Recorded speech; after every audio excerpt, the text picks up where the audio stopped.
თვითმმართველობის არჩევნებამდე ერთი დღით ადრე საქართველოს მეხუთე პრეზიდენტი საგანგებოდ მიმართავ საზოგადოებას. საომე ზურაბიშვილი ამბობს, რომ ხვალ ხალხის გვერდით ქუჩაში იდგება. ეს ხალხი ვინც გამოდის იმისთვის, რომ მიიღოს უკან თავისი ხმა, დაიბრუნოს არჩევნები, ის ვერ დაკმაყოფილდება იმ ფარსით, რაც ხვალ ჩატარდება. არც თავისუფალი, არც არანაირი გამოგლეჯვის შანსი არ არსებობს, არც რამის გამოსწორების შანსი არ არსებობს. ეს არის ჩვეულებრივი დიქტატურის პირობებში ჩატარებული არჩევნები. ცოტა ხნის წინ ჩვენ ნახეთ ამის მაგალითი რუსეთშიც. მე არ წავალ ხვალ არჩევნებზე და მე ჩემ ხალხთან ერთად ვიქნები ხვალინდელ მშვიდობიან აქციაზე, როგორც ვიყავი ყველა მნიშვნელოვან მთავარ აქციაზე და კიდევ ვიქნები სანამ საჭირო იქნება.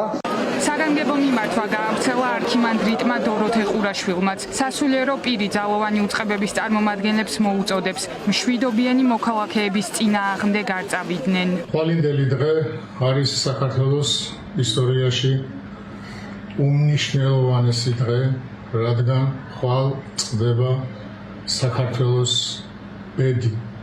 საქართველო ან იქნება თავისუფალი, ან იქნება ამ უსამართლობაში და ამ ჭაობში.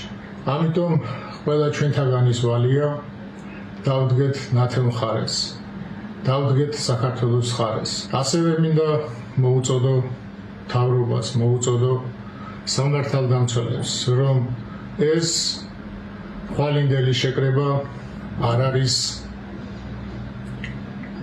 ძალადობრივი. ხალხი საძალადოდ იქ არ იკრიბება.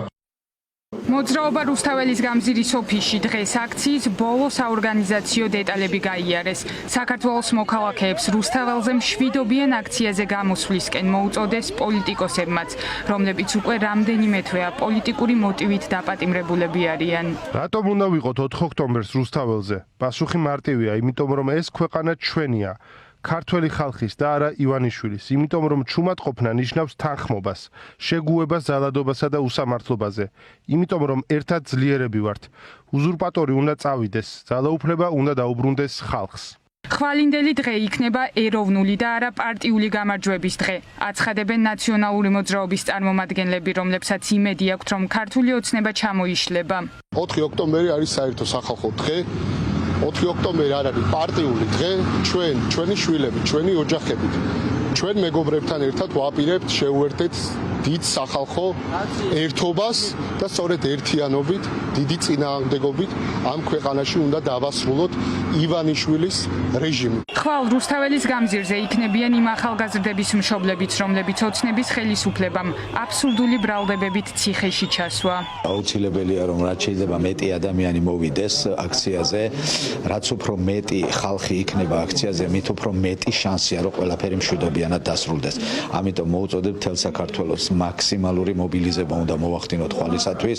4 ოქტომბრის საპროტესტო აქციას ელოდება ქართული ოცნებაც. მმართველი პარტიის ლიდერებს დღეს დაძაბულობა ეტყობოდათ. შალვა პაპუაშვილმა ლევან ხაბეიშვილის მიმართვები კიდევ ერთხელ გაიხსენა. ირაკლი კობახიძე კი საგანგებო ბრიფინგზე აქციის მონაწილეებს პირდაპირ დაემუქრა. ნებისმიერ პატარა სიურპრიზს დახდება ჩვენი დიდი სიურპრიზი. და ეს სიურპრიზი დახდებათ მათ, რა თქმა უნდა, კანონის ფარგლებში, მაგრამ კანონი იმოქმედებს მათ მიმართ ძალიან მკაცრად. რაც შეეხება მშვიდობიან რევოლუციას, ეს არის ოქსიმორონი, ანუ ნონსენსი. თავისი არსით, არავითარი მშვიდობიანი რევოლუცია ბუნებაში არ არსებობს. რევოლუცია და ხელისუფლების ცვლილება შეიძლება მოხდეს მხოლოდ ძალადობის გზით.